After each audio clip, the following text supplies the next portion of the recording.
The Bondi terrorist attack did not happen in isolation. It happened because of multiple failures. And as much as the mainstream media, police command, education institutions, and politicians want to avoid responsibility, it is entirely appropriate and necessary to ask very difficult questions. When politicians and police, who are ultimately public servants, dismiss those questions or refuse to answer them, it demonstrates exactly the cowardice and corruption that led to the failures which allowed this tragedy to occur. Police commands in New South Wales and across other states and within the federal police have demonstrated repeated incompetence. And yet, once again, Australians have been assured that a so-called thorough investigation will be conducted.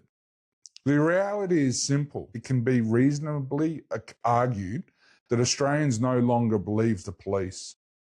I certainly don't believe these bodies are capable of conducting proper investigations because they are politically compromised and politically captured. That reality ends any honest debate about whether police remain independent from their political masters.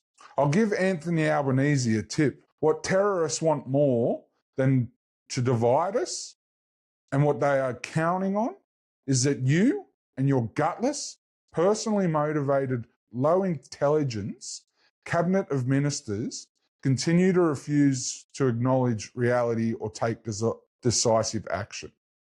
While you do that, you continue to destroy the relationship between police and citizens, creating exactly the weakness terrorists exploit and allowing them to continue tearing at the culture around them.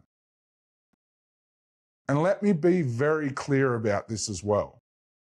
If the Governor-General will not dismiss this Labor government for gross, negligent homicide, then the Constitution is no longer worth the paper it is written on. Chris Minns alluded in briefing to the fact that a clear pattern had formed leading up to the Bondi terrorist attack. And yet Minns and the rest of the flawed politicians at the state level have done nothing substantial to protect innocent people. By the way, Minns, here's a presentation tip. You only have to pretend you're tough when you lack capability. This isn't a personal attack driven by anger. It's a demonstration of a broader truth. Weak politicians are all show and no substance. What we are witnessing right now is a convergence of political elites exercising power against the wishes of the nation's founders and against the best interest of the Australian people. History is very clear about what happens next.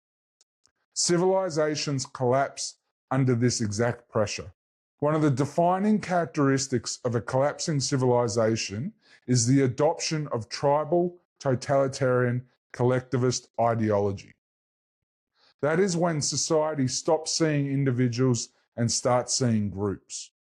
And when that happens, civilization doesn't advance, it degrades, it devolves into uncivilized barbarity. That's not a slogan, that's not rhetoric.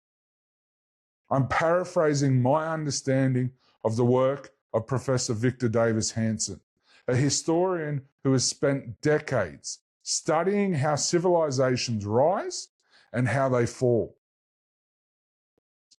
And this is what that collapse looks like in the real world.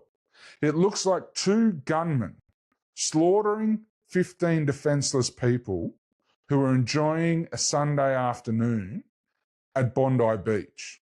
That is what happens when ideology replaces civilization.